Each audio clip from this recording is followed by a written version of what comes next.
A huge thank you to patron Donald Burdick for suggesting today's video topic. If you want to suggest a topic for next Wednesday's Name Explain video, all you have to do is support Name Explain on Patreon for $1 a month. Find out more by visiting patreon.com/NameExplain, which will be linked down below. Anyway, exonym is the technical term for a place name in its non-native language, the opposite being an endonym. For example, this country in the Balkans is called Shiplia in its native language, whereas in English it's known as Albania. In this case, Albania is the exonym and Shiplia is the endonym. For the uninitiated, this might seem strange, finding out that a country name you have submitted in your brain isn't actually used by those who live there. But in reality, exonyms are used all the time. In fact, I don't think there's one country on the planet that has the exact same name in every language out there. Not all exonym-endonym pairs are as different as Albanian and Shiplia, however. Some are a tad more similar or even the same in multiple languages. Take the boot-shaped country in the south of Europe. In its native language, it is called Italia, while in English it's called Italy, and in French it's called Italy.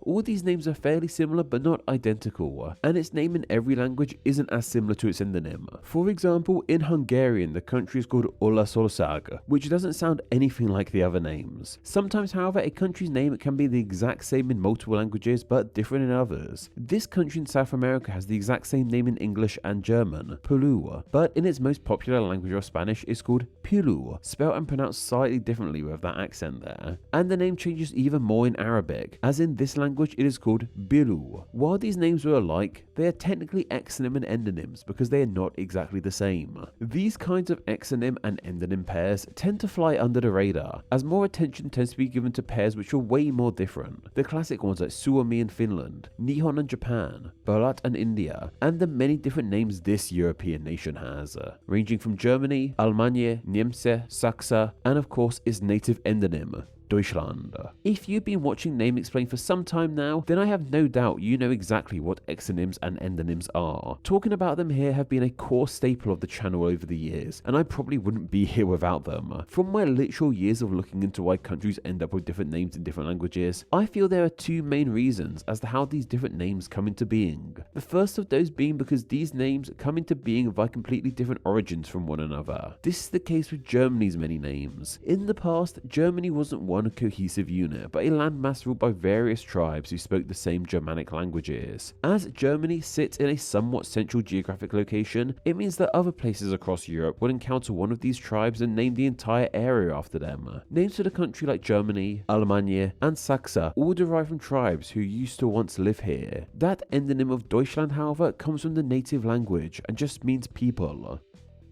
The second key way in which exonyms came into being is simply due to the fact that languages translate words in all different kinds of ways. Not every language follows the same rules or features the same word-forming elements or basic structures. Certain parts of a country's endonym might just not gel in another language, so it needs to be changed. This is really obviously seen in countries that have English names ending in land, like Poland in example. Land is obviously an English word, so in other languages this land suffix isn't used. In its native Polish, it is instead called Polska, while in Italian it's called Polonia, and in Finnish it's called Puola. It's also worth mentioning here that the ear suffix isn't English, it's from Latin, but it features in many English language country names due to the huge influence Latin had on English and language as a whole. This latter reason also explains to us the more subtle differences we see in many exonym-endonym pairs. It's understandable as to how exonyms and endonyms came into being in the ancient past. Groups of people who spoke different tongues from one another discovering and naming these places of their own accord. Yet we don't live in the ancient past anymore. The world we live in is far different from the one most of these names originated in.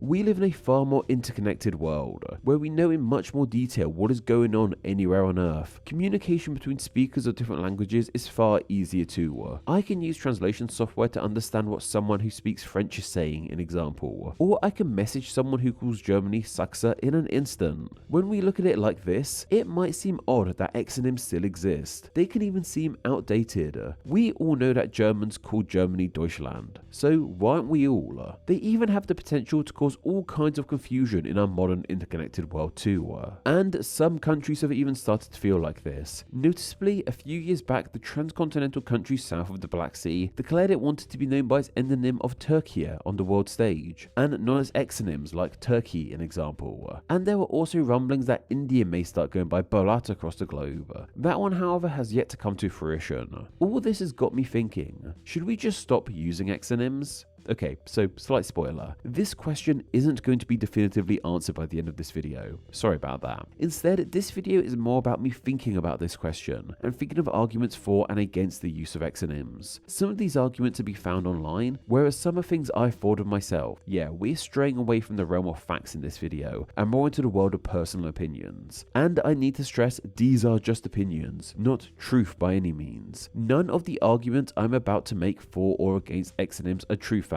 This is all just a bit of silly fun. Cool.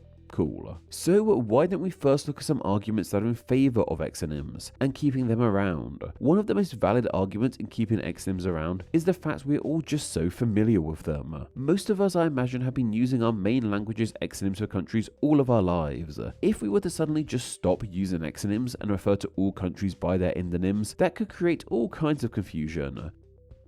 While a name nerd like myself would know that when someone says they went to Suomi to visit Father Christmas, I would know they meant Finland. But many other people would probably be confused by this and have no idea what country they were talking about. Abandoning endonyms would require many people relearning large portions of the world map again, and who has time for that? On top of the familiarity with these names, many exonyms are brought into being because they're easier to pronounce in their respective languages than the endonyms. While an argument could be made saying that people could just learn how to say endonyms, there's more at play here. Certain languages just struggle with certain sounds that don't feature them. Take Japanese an example, which famously lacks an L-like sound in their language.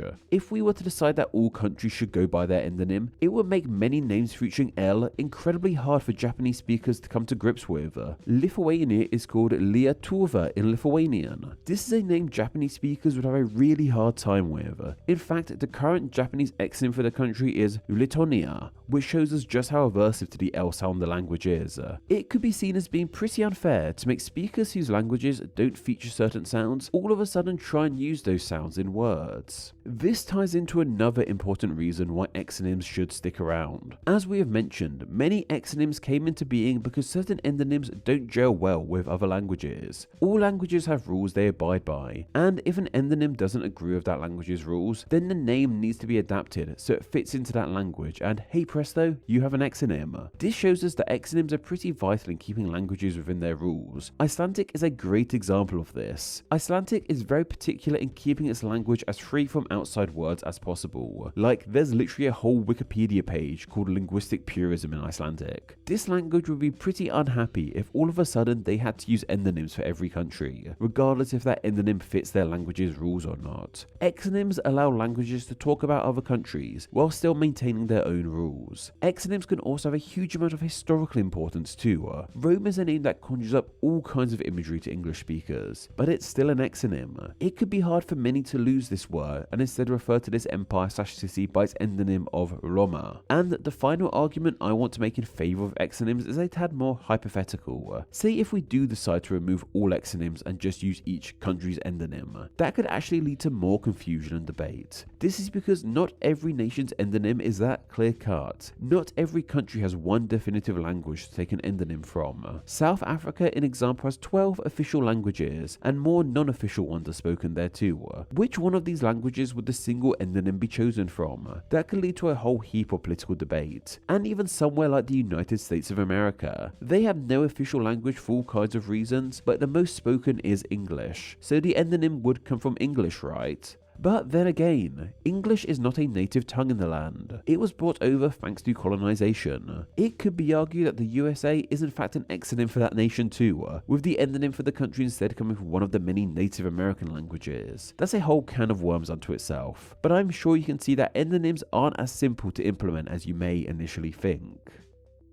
These are all some very sensible arguments as to why exonyms should stick around. But now let's look at the other side of this debate. Why should we instead perhaps ditch exonyms entirely and solely use endonyms? Well, a key argument against the use of exonyms is due to the history of many of them. Many exonyms have ties to colonization, something that is looked at unfavorably by many people, especially to many who live in modern countries that are the products of colonization. They can be reminders of when nations were ruled by foreign powers, and the language and names used by by natives were unwanted or uncared for. A great example of this is with India. Not so much the name of the nation itself, but over the years, many cities have changed their name to their native names as opposed to the corrupted names that were placed on them during the time of British rule in the land. Most famously with Bombay becoming Mumbai. The use of exonyms can also be seen as being disrespectful to a country and not entirely accurate. Some may find it rude if you insist on calling a country not by its true name in its native language. There's no harm in being respectful to other people and their cultures, and ditching exonyms and only using endonyms is a great way to show your respect. And as mentioned, it's way more accurate. Exonyms can also cause some political distress too. Referring to a country by an exonym could have some kind of political implication. A great example of this is with referring to the nation of Myanmar as Burma, its former name and one that I believe is an English exonym. Insisting that this country is called Burma could land you in all kinds of political hot water, so it could be good to ditch it and just stick with the endonym. Then there's the reason I kind of went over near the start of this video. We live in a far more globalized world today, with more interaction between people from different language backgrounds. The use of exonyms in this vastly more connected world could lead to confusion over what country different speakers are actually talking about. If we ditch them entirely, we could standardize international communication with just the use of endonyms. What you can hopefully see here is that there are some really solid arguments for and against the use of exonyms. And to help with this debate even further, I reached out to the wonderful people who are part of my Facebook group, Friends of Name Explain, and asked for their takes on this matter. There are a great mixture of people in favour and against exonyms. Je Koninj wrote, exonyms are easier to pronounce than the original, because exonyms are in the language of the speakers, while the original might be in a language that's incomprehensible for one that wants to pronounce the name. Likewise, Andrew Blankenship wrote, some countries, like Greece and Japan, don't even use the same alphabet as English, so exonyms might be preferred. Conversely, Christian Marie said, I don't feel strongly one way or the other, but I think in an increasingly global world, it would make sense if we just call countries by their original name. And Kenji Wardenclyffe added, I personally dislike exonyms. It feels kind of dismissive of other cultures, feels like nothing more than a remnant of centuries of colonialism and being too lazy to listen to people of other cultures.